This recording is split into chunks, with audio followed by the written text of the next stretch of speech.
Bonjour, bonsoir tout le monde. Avant de parler de la liberté d'expression et de vous exposer la parodie des documentaires Hold Up, le film qui entend dénoncer la gestion de l'épidémie de Covid-19, je vais partager avec vous deux remarques. En ce temps de confinement, j'ai remarqué que mon voisin de droite est devenu schizophrène. Mince alors, il parle tout seul, le pauvre. Et j'ai remarqué aussi que le voisin de gauche commence à déjoncter. En fait, je l'ai vu parler à son chien. J'ai raconté ça à mon aspirateur.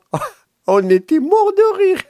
Sinon, j'ai une question. Si je suis schizophrène et si je veux sortir, est-ce que j'ai besoin de deux attestations de déplacement dérogatoire ou une? Je ne sais pas. Avant de me dire. Ce que me dérange, c'est la censure autour des hold-up. Ce film se présente comme une enquête en fait, et la censure tombe. Ce qui me dérange aussi, c'est le deuxième hold-up démocratique, qu'on en parle moins d'ailleurs. Par exemple, l'autoritarisme et notamment la liberté d'expression des médecins. Cette liberté est limitée par la censure et la pression qu'ils reçoivent. Il y a un autre hold-up démocratique, c'est le 49.3. C'est le braquage sur la réforme de la retraite. Je rappelle qu'on vit toujours sous l'article 49.3, c'est le braquage sur la réforme de la retraite. Voici une parodie sur le 49.3. Bon visionnage.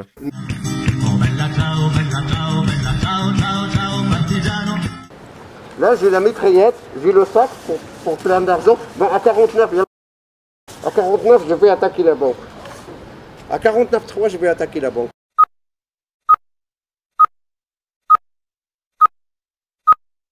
Maintenant!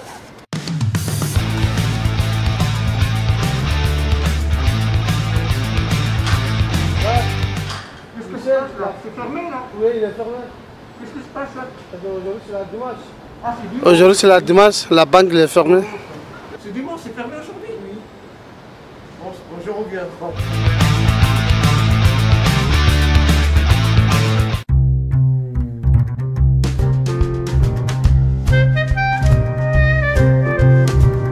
C'est un signal d'alarme historique, c'est un choc. Et dans nos lois, nos principes, nos droits, il y a la liberté d'expression. Ça veut dire que dans notre pays, la France, quiconque peut s'exprimer librement sur le président de la République, le gouvernement, la majorité politique comme la minorité et sur le reste. Ça, c'est notre droit et il vient de loin, de la fin du XIXe siècle. Il est important de le défendre parce que c'est celui que veut le peuple français. Et nous sommes dans notre pays souverain. Ce qui est important, c'est que je dois préserver cette liberté. Je veux ensuite que tout ça se fasse dans le respect de chacune et chacun. Mais cette liberté est importante. Et donc, je trouve ça tout à fait normal qu'il y ait des gens qui réagissent, qui disent « on n'est pas d'accord ». C'est que j'ai dit que je protégeais ce droit, parce que c'est mon rôle. Un mensonge.